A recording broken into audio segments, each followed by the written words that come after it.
I would call this second portion implications for lifestyle. Don't think you're going to entertain a view as grand as this and not have it to have some consequence for your lifestyle. There has got to be, or we will be the world's worst phonies.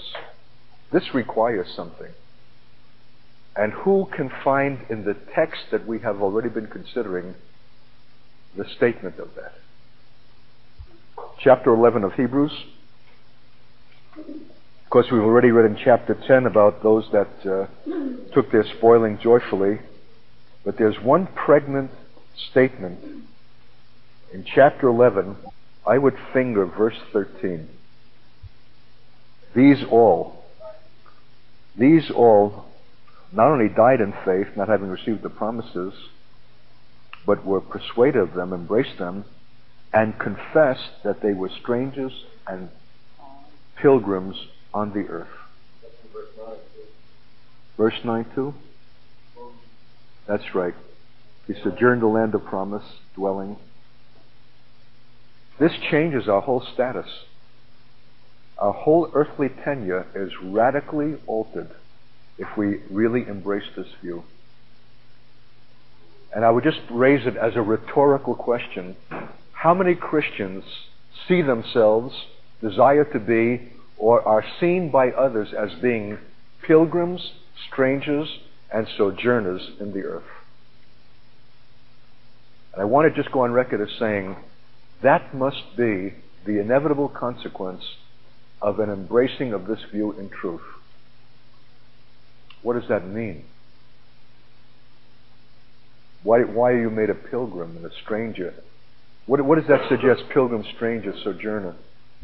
You're permanently ruined to be one of the boys. You'll never be comfortable in the world. You'll be chafed by it. You can never succeed in it and be at home. You're always looking for something beyond an other. If that's really the description of true church, it's got to be necessarily a small number. Who knows what it feels like to be strange? How prickly a feeling that is. Because everything that is in modern society is to win you to feeling like others and being accepted and being approved. But to feel yourself odd and strange and never able comfortably to fit in is not something that is gratifying for the flesh. And in the earth, for those of us who are fascinated with messianic things or other expressions of religious culture that is really more earthly than it is spiritual, that's one of the things to which you will become strange. It will lose its fascination, its allure. It will not mean to you what it did previously when you take into your spirit the eternal view. When you are heavenly minded, I made here a little note to myself. It's not that we have not believed that there's an eternity, but that we have agreed with the world that it is applicable only when this life is ended. We do not mentally inhabit the world of the Scriptures as the real world. To bear upon our discussion of human affairs, we do not cultivate this as a mindset. We do not bring to the implication in our conversation and the things that we address. We do not require men to choose for or against God. There's something about taking this in that enables you to stand on Mars Hill and to say to the philosophers, God has appointed a day in which he will judge all men by that man whom he has raised from the dead. And that God has winked until now, in times past, but now commands all men everywhere to repent. Paul, being the citizen of heaven, could speak to Greek philosophers these things as being utterly real. He wasn't just expressing a religious category. This was reality. And he wasn't saying that you had to have a background in Scripture to understand it. He required an understanding. He announced it as being the declarative truth. He made it to bear upon all their categories. They would be held accountable from that day forward. In the day of eternity, having heard Paul once, they would be held liable for that one statement of the truth that God has appointed a day, that there's a judgment day. This whole view must reckon on the day of the Lord and upon judgment and upon heaven and upon hell. We've talked about heaven, but we've not talked about hell.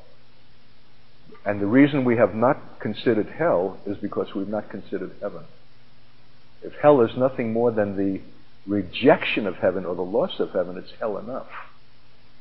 But we've lost both the sense of reward and the sense of penalty.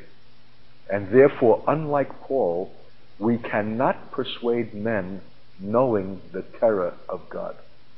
How has the absence of this eternal perspective affected our contemporary evangelistic practices? Is our present evangelism consonant with this apostolic view of things eternal? Think of it. What is the drift? What's the main theme of our evangelism as a rule? Membership, making a decision, sales pitch. Okay. God has a plan for your life, the benefit that you'll receive. Yeah. It's this world oriented and this present life oriented. Not to say that there are not those benefits, but I can hardly imagine that anyone who's, quote, saved on that basis is saved on a foundation that will enable them to endure and to overcome until the end. It may well be that the whole queasy character of the church and the carnal character and the tremendous fallout rate has something to do with the kind of message that people are hearing from the beginning that is not centered in an eternal view of the kind that Paul had. Why would the church itself shrink from it? Have you noticed how some minister is called to initiate the sessions of Congress by opening in prayer? That there's a kind of dalliance between the world and the church by which we sanctify this present world and endorse it. We do not challenge its assumptions, which is that it is good or it will get better and it will go on forever. We are not bringing to the attention of the world that its time is up, that its time is limited, that God has established a day in which He will judge all men, that the world is under judgment, and that God is not slack concerning His promises that the day of the Lord will come, but He's not willing that any should perish. Instead, in not voicing that message and condescending to bring a religious dimension to the secular world for which we get tax-deductible benefit, we reinforce the world in its lie. We allow them to go on without any consciousness of eternity and the eternal issues of heaven and hell. And because we ourselves are not that persuaded of heaven, we're not equally able to persuade men of hell. If you're robbed of eternity, if eternity is only a category and not a passionate conviction, how do we address the world? So the tremendous practical implications. And if the church is not evangelistic in the apostolic sense, how is it the church? For what is the principal function of the church but to proclaim the gospel of this kingdom? We would have to take a week to we threw a stone into the water and now the ripples are going out. We'd have to consider the church, its purpose, how it functions, its mentality, its message, and see that in every area it has been affected by the absence of the view that we're speaking of today. And probably the reason is that few of us have a stomach for being strange. Pilgrims, separate from, looked upon differently, not only in the world, but even by other Christians. Probably the greatest place where the church is ridiculed is the issue of the last day as judgment. There's nothing that the world likes to lampoon than some guy with a beard and a sandwich board announcing that the day of the Lord is at hand. It's really the most foolish of all of the church's message is a day of judgment. And yet, it's the most critically needed. And there's never a time historically when we're closer to it than now. But who can embrace that message? That the judge is at the door. It's distasteful even to us, let alone to proclaim it to others. And so it goes with the whole thing. If we're going to appropriate and restore the view of eternity, the day of judgment and God as judge has got itself also to be restored. But not just as a category or something that's technically true, but with an abiding conviction that can convey it. God would hold all men who heard Paul that day on Mars Hill accountable. Why? You know the wording there in Acts 17? And they clave unto Paul and believed. Some scoffed and said, we'll hear again of this. Some said, they turned this babbler away. But some clave unto Paul and believed. Just hearing him once. What's the implication of that? To bring the message of judgment is an uttermost requirement.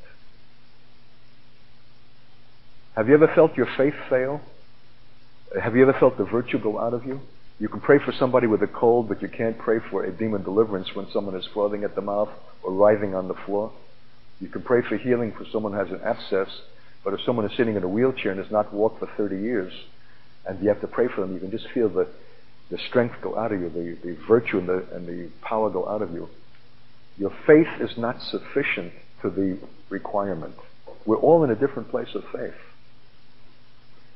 And what I'm saying by that is, to proclaim the message of judgment requires an ultimate faith.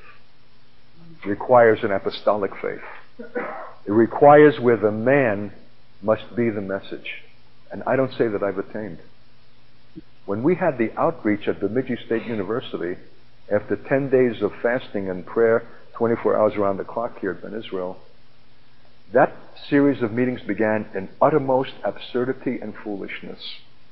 Setting up our little microphone outdoors and then coming into the Student Union building in the cafeteria at noon when everyone was breaking and coming in, faculty and students, and the message that the Lord had given me to begin was the day of the Lord's judgment. You want to feel like a jerk? You want to feel like an ass? You want to feel like a turd? You want to feel strange? Preach judgment in a university setting.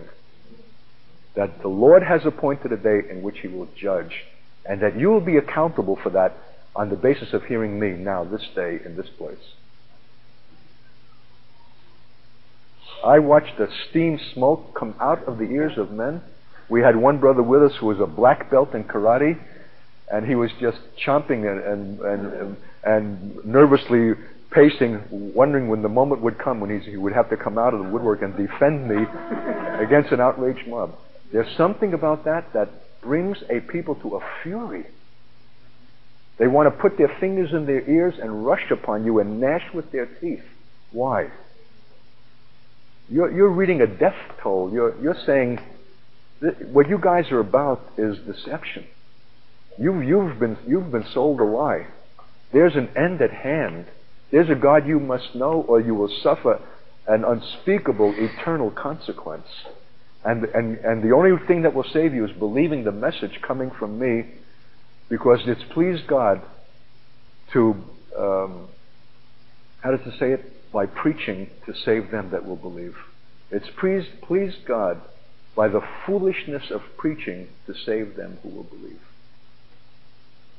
You know what I'm getting at? I'm trying to show you why it is that the church over the course of time has moved away from the apostolic orientation. This view of eternity is not a luxury. It's a precious and emancipating view, but it carries implications that are fearful and require a real faith. And it will make you a candidate to be spoiled.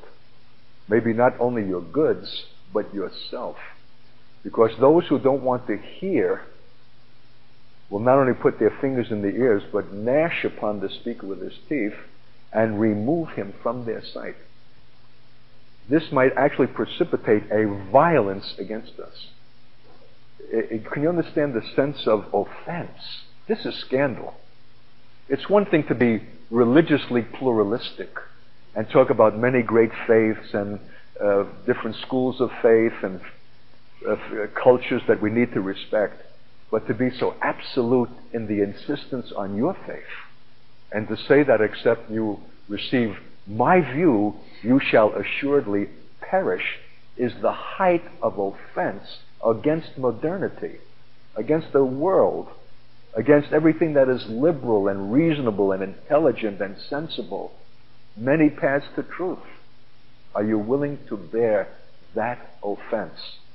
Not only in your words, but in your person. Because if you don't have it in your person, your words will not succeed. If you're not bearing eternity with you and in you, your words will not succeed. Remember, what does it say in Hebrews 10 about those who joyfully took the spoiling of their goods, knowing in yourselves that you have in heaven a better, and in enduring something. They know something in themselves. The thing that made Paul so effectual is that he not only spoke of the things that were eternal, he was himself the demonstration of it. So I believe that the issue of eternity needs to be pressed on the consciousness of an unbelieving world because it has been robbed of it, but it's going to take something to persuade men. Paul said, knowing the terror of God, I persuade men. So the same one who saw the things that were invisible and eternal saw the issues of hell as much as he understood the issues of and the blessings of heaven. And when we speak of it, do we speak of it as an opinion or as a conviction? Are we living in the reality of those things, or just subscribing to the biblical truth of it and can express it to men as an opinion of what we believe is true? What's required is men who will come out from the eternal place to persuade men that of its truth. What one thing has God given that we can taste the powers of the age to come now? Remember the scripture that speaks about having once tasted of the power of the age to come and then turn, that for them there's no remedy, something like that. How do you taste, in this life, how do you taste of the power of the age to come? The resurrection life experienced in the Spirit that is given to us as a token or a down payment of the fullness of that glory that comes with the millennial age. We are already at the eschatological frontier. We are already tasting and moving in the spirit of what will be pronounced in the age to come, in the measure that we have it. But I want to say, if you can understand me, that even the Spirit of God and the gifts of the Spirit and the power of the Spirit does not carry the apocalyptic future sense that it should, because we have turned it fully to being fitted into the purposes of this present age. I've just given you a definition for the charismatic movement. The thing that is given of God as the foretaste and the token of the age to come has become very much fitted in to the religious purposes of men in this age to renew denominations or to improve meetings or however else it's understood. So even the issue of the Spirit, pneumatology it's called, needs to be fitted into the context of this whole apostolic view of things eternal and things future, which was God's original intention. Paul could speak of that God has appointed a day in which he will judge all men by that man whom he has raised from the dead. And when they heard of the resurrection, some scoffed and said, others said, we will hear again, but some clave unto Paul and believed. Because the issue of the resurrection is the issue of judgment, is the issue of eternity. Resurrection is already the power of the age to come. And we could not receive the Pentecostal blessing of the Spirit until there was a resurrected and ascended Lord descended down from heaven. And what we have received is the Spirit of the same power that raised him from the dead, and is exhibited in our own resurrection reality.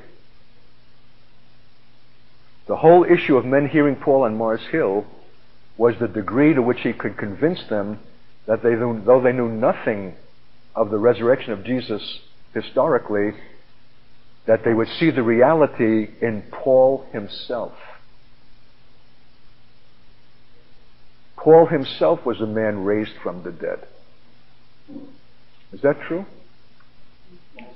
Huh? He lay 3 days, neither eating nor drinking, and he was blind after his encounter with Christ on the road to Damascus. He had to be led away by the hand as a child. Until hands were laid upon him, he had no light, he had no life. He was like a dead hulk. Biologically, his heart was still beating, but the life had gone out of him. And it was supremely the life of the world, Judaistic, full of the wisdom of the world, in which he was a superb expression. And he lay like a dead man, emptied, until life and light were conferred by the laying on of the hands of a simple believer, Ananias. He was raised from the dead. Paul said, for me to live is Christ. In him I move and live and have my being. He was eminently the man of resurrection. There's no other way to understand Paul. I'm grieved to the death by anyone who applauds Paul as if he were the thing in himself.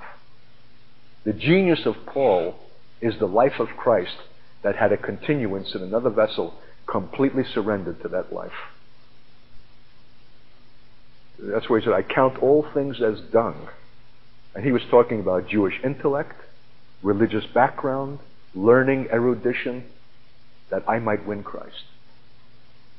When people say, well, Paul's attitude toward women, well, I disagree with this. Well, you're disagreeing with Christ. All that came out of that man was the life of Christ in him and through him. I think that we can walk as men of the resurrection right from the inception of that life in us, if we're willing to forsake any dependency upon our natural life. That possibility always exists.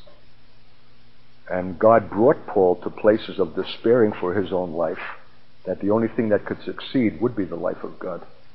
Because to walk apostolically is to always be beyond measure. How long it took for him to come to that place, I don't know. But many believers never come to that place, for they will not forfeit the security and the assurance of what is available to them out of their own life.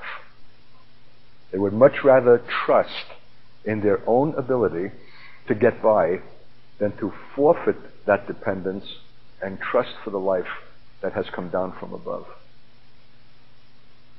And I'm saying that if we're going to proclaim the message of eternity persuasively in these last days, it can never be done religiously out of our own ability, but must be eminently out of that life.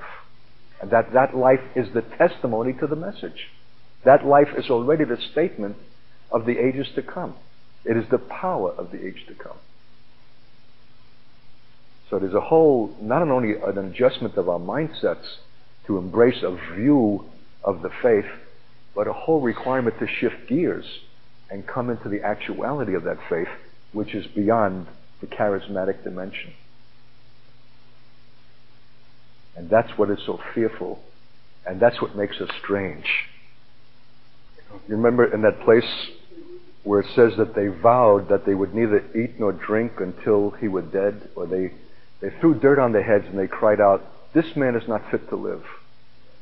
See, not only must the scandal of this gospel be registered on our soul, we've lost the sense of this.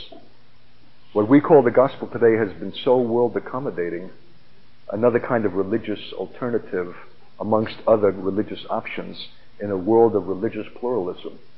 But the scandal of the apostolic gospel, the exclusive absoluteness of it, the issue of eternity that rests with it, that will not consider any condescension to any other religious thing, we don't know that. That's the scandal. And when we will begin to proclaim that in apostolic authority by resurrection power, they'll be saying of us, they're not fit to live. We need to understand why Paul was so detestable. He was despised. He was loathed by the Jewish community. They could not stand his guts. The man is not fit to live. They threw dust in the air and upon their heads, and they vowed not to eat or drink until he was dead. Why was he so offensive? Because he was not only proclaiming, he was the personification, the demonstration of the life to come, of the ages to come, of the kingdom to come that threatens the kingdoms of this present world, even that purport to be in God's own name, called Judaism. You understand that? And that's our calling. That's what we're going to represent and express in the last days. Nothing has changed. I think that the gospel is the wisdom of God. I think the gospel is the counsel of God. I think the gospel is what we've been talking about today. It's the good news of a coming kingdom, of a theocratic rule, of a millennial reign and glory, of a new heaven and new earth wherein dwelleth righteousness. And hurry now, because the age is coming to an end, and be saved out of it while you can, and be separated from this untaught and unregenerate generation. That's the gospel. But because we've lost the setting, we've reduced it to a formula. And a formula does not require apostolic authority or resurrection power to proclaim and to demonstrate. Paul not only was the proclaimer, he was the demonstrator. He was the living embodiment of what he was speaking. He himself was the issue of the resurrection. Or else what was he? He was a babbler. He was a despised Hebrew, there in the midst of the most affluent and erudite Greeks, the Epicureans and the Stoics, the highest statement of civilization. And yet what saved him from being just a foolish little curiosity or an oddity? He was the man who came to them from eternity, from the world that is to come, saying, look, what I'm telling you is true because I'm coming to you from that world. And that is the true world, and the one that you are occupying is a phantom. It will soon dissipate away. And when this eternal moment comes, you'll be found eternally embarrassed, and you'll shriek that you've been barking up the wrong tree, seeking for some new knowledge, hearing of some new thing. I'm telling you what alone will save you, and I'm the evidence of the truth of it. This is apostolic preaching. This is the apostolic message, and it can only be performed in the apostolic power, which is the power of the age to come. Not only who believe in the truth of eternity, but who already occupy it and come to men from that place. Eternity is in there now. It has come into their present consideration and their present living. And to that degree, it makes them strange in this world. It makes you a sojourner. It makes you a pilgrim. It's painful for me to go to Israel. I was telling somebody this morning or last night. The visible corruption of Jerusalem comes right through the cracks of the street and the cheap, sleazy construction, and the whole sense of it is so unbecoming to the seat of royal and eternal rule. It shouts at me that this cannot be it. This must be transfigured. Something must happen to bring a resurrection out of a death of what I'm presently seeing. The very message that those that live there do not want to hear, though they believe. See how resurrection itself has become only for us a doctrine. We accede to the truth of it doctrinally and think that we have satisfied the requirement of God.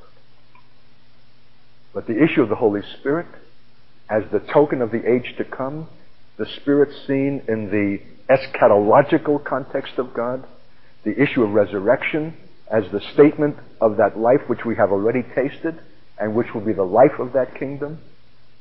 These are the realities in which we should now presently move, live, and have our being. But imagine the dislocations. Imagine the consequences of it. We might find ourselves at odds with our own families. So I'm just scratching at something, lest you be deceived to think that we enjoyed a nice first session this morning in a really liberating view of the faith without thinking that necessarily there must be profound implications of how we would necessarily live if we embrace it. So what we're discussing, what are the implications for lifestyle? Is there an apocalyptic lifestyle? If you think that this world is under judgment and is doomed and is soon to end, how then ought you to be living? And the greatest mock that we have performed in recent generations is to speak about the last days. We love last days. We're talking about last days truths and blah, blah, blah, blah. But at the same time, we're seeing to it that our kids are going to college, that they're going to obtain a career. We're concerned about our retirement. You know, we're talking out of two sides of the mouth at the same time. We say we subscribe to the end times, but we're living as if there is no end. That the world will not only go on, but hopefully go on in a better way. We are not so much apostolic as we are ameliorists and believe and hope for improvement. The world gets uglier and uglier, more and more vile. But can you improve what God has condemned? Guys, we are at the threshold of the end of the age and of the commencement of the millennial and eternal glory of God. And what do you think will be the requirement of that church that will affect this transition, that will conclude the age of human government, long ruled over and manipulated by the powers of darkness, who to this hour know that their time is short and will not let go without a fury, and the bringing in of these things through a restored Israel? We don't have a message for Israel, and we will not bring Israel to jealousy except we be the eschatological, apocalyptic people who are living in the eternal realm. Nothing less than that will move them to jealousy. Nothing less than that is going to impress them, and God has calculated that it should be that way. This is something that requires a totality toward God. This requires an utterness toward God. Nothing less than confessing that I am a stranger, pilgrim, and sojourner in the earth. And for those who say such things, God is not ashamed to be their God and has prepared for them a city. Have you ever said such things? Hold fast the confession of your faith. Have you confessed this apocalyptic faith? Fearful. There's believing and believing. Now the just shall live by this faith. And the invisible cloud of witnesses that are around us today are waiting. Because without us, they are not yet made perfect. I don't think we've heard from God yet. Certainly, we're not going to plot this ourselves. Like, I'm now an end-time saint, and I confess that I'm a pilgrim and stranger. And now, we're not going to make a game of this. But I believe that the Lord knows those that are His. Well, how did we come to this place? How did we leave a 17-room house in Plainfield, New Jersey with 2 Volvos to come to this mud hole? Because somewhere along the line, I had said to the Lord, whatever it takes for your last day's fulfillment, save me from being a bright Jewish personality, that is going to make a splash, and reserve me for your finest last day's true work, whatever it takes. And the Lord then unfolded, supernaturally, spoke on that piece of ground. End Time Teaching Center, community, refuge. And that's all. And that word set things in motion that have resulted in what's going on now. The Lord is able. The Lord knows those that are His. He has, look at the text. Hebrews 11. Verse 16, but now they desire a better country, that is, a heavenly. Wherefore God is not ashamed to be called their God, for He hath prepared for them a city. That's more than what the ultimate thing, if He's taken pains to prepare for them a city, that is to say, a place in the millennial glory, what about their present pilgrimage? Was He mindless about Abraham's when He said, follow me in the land that I will show you? So it's a whole more radical being thrust upon God. How should we live? But the Lord is looking for sincerity of heart. He's not satisfied that we subscribe to the vocabulary of the end times as some new plaything, but that we have realized the utterness and seriousness of it. And we're not going to make conventional decisions and go on as if the world will go on endlessly. How ought we to live in the sense of an impending judgment on the world? The time is short. Paul said, I would have that you would not be distracted. Let those that be married be as though they were not. That would be insane counsel today. Anybody who would preach that from the pulpit, or any pastor who would proclaim that, would lose himself a job. And Paul said that 2,000 years ago, because that's when this end time dispensation began. What ought we to say 2,000 years later? Israel ready to explode in its unhappy situation, anti-Semitism accelerating the world over, the last days dealings of God sifting with that people, ready to explode at any moment, the world coming unhinged, countries exploding before our sight. There's no such thing as Yugoslavia anymore. Systematic destruction, genocidal destruction, rape as a wholesale policy. I can't pick up an issue of Newsweek magazine or anything. It's a scandal from beginning to end. What's happening in Hollywood and prostitution, the films, the whole filth and muck. It's at an end. How ought we to live and what ought we to be doing? How much time is left to confront the dying world? To blow the whistle, to say, hey, wake up. You're in a fool's paradise. You think this is going to go on. The Lord's at the door. The world is under judgment. Can't you see that the UN, that there's nothing, the nations are hamstrung. We don't know what to do about Serbia. There's nothing we can do. It's a certain kind of hopelessness that has come upon the world. Maybe I know it better than you guys. I've lived longer in it. And I grew up in generations that had yet some hope, politically speaking, when JFK was president. It was when he was assassinated that I was hitchhiking in Europe in the trip that culminated in my conversion. And when that happened, something snapped like, that's the end of hope in a political way. And the world then was so much simpler and clearer and purer than it is now. Now filth and perversion are celebrated. Now they are advanced as being superior to biblical modes of living. That is deprecated and denigrated and mocked. Wherever you look, I mean, the world is at total impasse, staggering and lurching like a drunken thing, moving toward its doom. Peter saw more biblically and more apocalyptically what the sign of the Spirit meant. The sun will be darkened and the moon will turn to blood. He saw the apocalyptic context. And therefore, why did 3,000 come to the kingdom in his preaching? Because they also had grown up in the mindset of the scriptures that had been lost to us. They were expecting an end. And they thought it was coming then. Here was the sign of the Spirit. He's warning them from Joel. What must we do to be saved? How do we get saved out of this destruction that's coming upon the world? Believe and call upon the name of Jesus, be baptized for the remission of your sin. That's what gave that message that urgency that brought such a remarkable response and a harvest of souls. What he didn't understand was that there was yet a 2,000-year parenthesis for the development of the church and then the final conclusion. So was God deceiving that generation?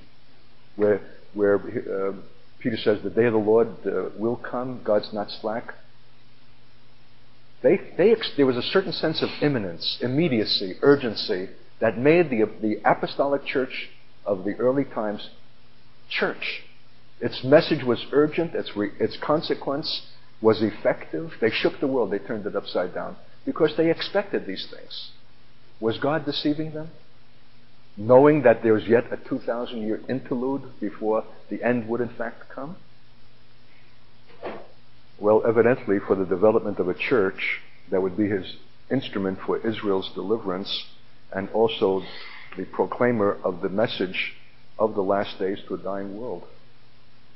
And why it takes this long, I don't know, but what does it say in the scriptures?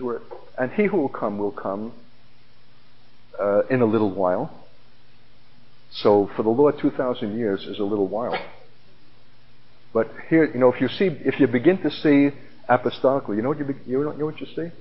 Nothing has changed.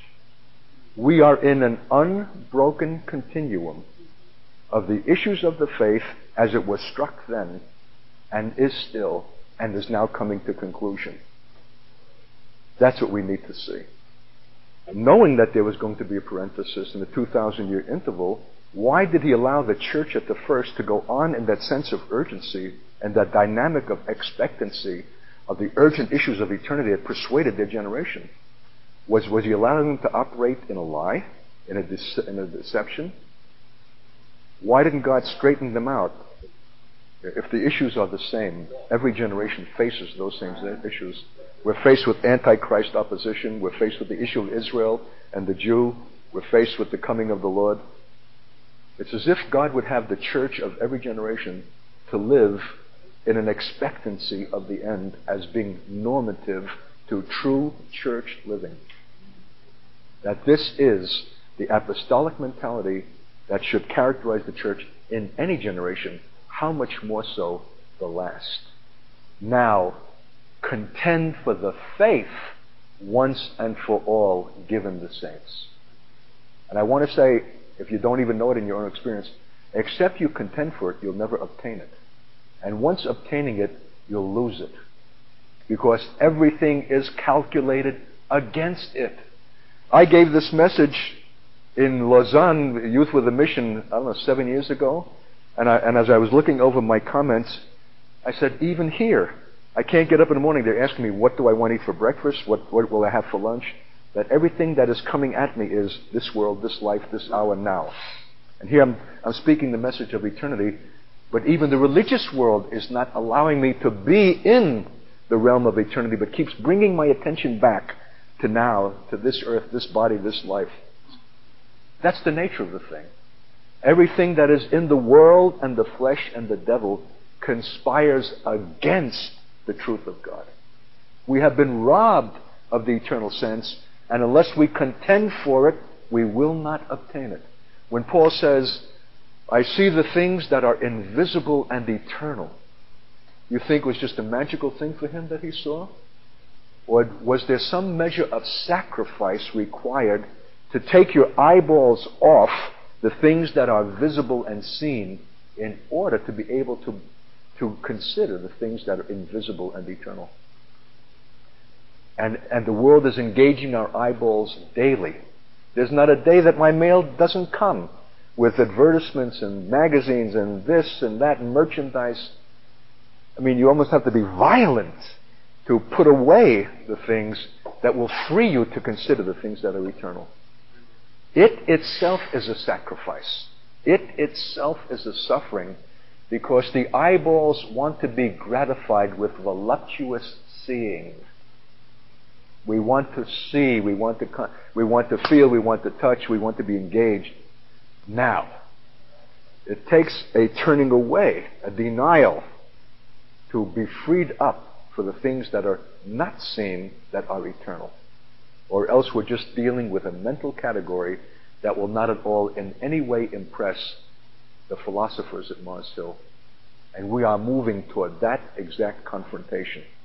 The foolishness of God as against the wisdom of the world in a final showdown where they have all the marbles. All we are a bunch of foolish babblers who believe in the resurrection and that God has appointed a day. And we're waiting for that day. I just challenge you to read the apostolic scriptures and the prophets, loaded with references to the day of the Lord, the day of judgment, the day of His coming, the day is the central focus of prophetic and apostolic seeing, but it's not our focus. And therefore our days are one like another. Until that day is set into the firmament of all days, we lose the value of the days. You can't believe how insane I am for the redemption of the day. There's something in it to redeem the day, but the days that are numbered, the days that are few, the night that comes when no man can work. That's why I'm going on an insane 3-month tour. We've got to fight for this. Contend earnestly, for the faith once and for all given the saints is more than the sum of its doctrines. It's an apostolic, apocalyptic, eschatological view that has at its center eternity, the fulfillment of the promises, the things that come after, the inheritance. And you're so persuaded of them, it's such a joy for your contemplation, you're so assured that you're going to enjoy them eternally, that you'll take your present spoiling with joy. Even if it's more than your property and is your life. And count it privilege that was required of you. So much greater is the eternal reward that endures forever. Now, how are we prepared for that? Look at Hebrews 12. Verse 5, despise not thou the chastening of the Lord, nor faint when thou art rebuked of him. God is addressing sons. The Lord scourges and chastens every son whom he receives. Now that's an interesting phrase. Whom he receives. Have you given yourself to the Lord as a son? Fitted for end time purposes, which is to say pilgrim and stranger and sojourner. If you endure chastening, God deals with you as with sons. For what son is he whom the Father chastens not? But if you be without chastisement, without discipline, whereof all are partakers, then are you bastards and not sons. Furthermore, we had fathers of our flesh which corrected us, and we gave them reverence. Shall we not much rather be in subjection unto the Father of spirits and live? For they verily for a few days chasten us, but after their own pleasure, but he for our profit, that we might be partakers of his holiness. Now no chastening for the present seems to be joyous, but grievous nevertheless. Afterward, the thing that comes after, yields the peaceable fruit of righteousness unto them which are exercised thereby. And I'm willing to stake my life and my little meager reputation that is a reference to eternity. That the afterward here is not something in this life, but the life to come, for which the chastening and the perfecting and the scourging and the fitting of sons is preparation to those whom he receives as sons. So therefore lift up your hands which hang down at feeble knees, make straight paths for your feet, and so on. Follow peace with all men and holiness, without which no man shall see the Lord. When? When he who comes will come and will not tarry in a little while. Can you see everything is set in the eschatological framework? Everything is set in the apocalyptic expectancy of the day of the Lord's coming and the millennial reign and the seeing of him and the ruling and reigning with him, for which now you're chastened and perfected as sons. And you don't have to. You don't have to be a son. You can just be a babe or a bastard and get by. I think there's something voluntary here. Something freely given. As it is with those who say such things and confess that they are strangers and pilgrims and sojourners in the earth. So without which no man shall see the Lord, looking diligently lest any man fail of the grace of God, lest any root of bitterness spring up trouble you, and thereby many be defiled, lest there be any fornicator, profane person as Esau, who for one morsel of meat sold his birthright. For you know how that afterward, when he would have inherited the blessing, he was rejected. These words to me palpitate, they're cogent. This afterward, inheritance, blessing, is clearly future and eternal. But we can perform Esau's error now and miss it because of a morsel of meat or something temporal in this present life. So I think that we're called again to a little transaction this morning. Every day seems to be another, the Lord refining and defining and bringing us into a clearer focus of what He's after. So let's end now with some acknowledgement of how seriously we intend to take eternity, how much we desire to be sons, how much we're willing to receive His chastenings that will bring us to the holiness by which we shall see God and serve God millennially and eternally. Not all will enjoy that privilege, who shrink from sonship in this world now, who prefer, like Esau, their present morsel. Those that say such things, He's not ashamed to be called their God. For them He's prepared a city. So Lord, precious God Jesus, we said this morning in our prayer time that we're asking largely of You today, understanding that to whom much is given, much is required. And You've given us much. You're giving us the beginning of a restoration of something that has been lost historically to the church, and without which the church is not the church in the power and the glory that it was at the first and needs again to be at the end. And so we're asking, Lord, that something be transacted now, today, and in these days, that You might receive sons willing to be chastened, to be scourged, to be inducted, my God, into Your holiness, that they might see You. Fitted, precious God, for last day's service, like Paul, not only to proclaim the message of the day of the Lord and Your judgment, but to exhibit it, already moving and living in the power of the age to come. Lord, if there's something required from us that releases You to fit us for this, may You hear it from our lips today, from those who say such things, even now at the conclusion of this day, in Jesus' name.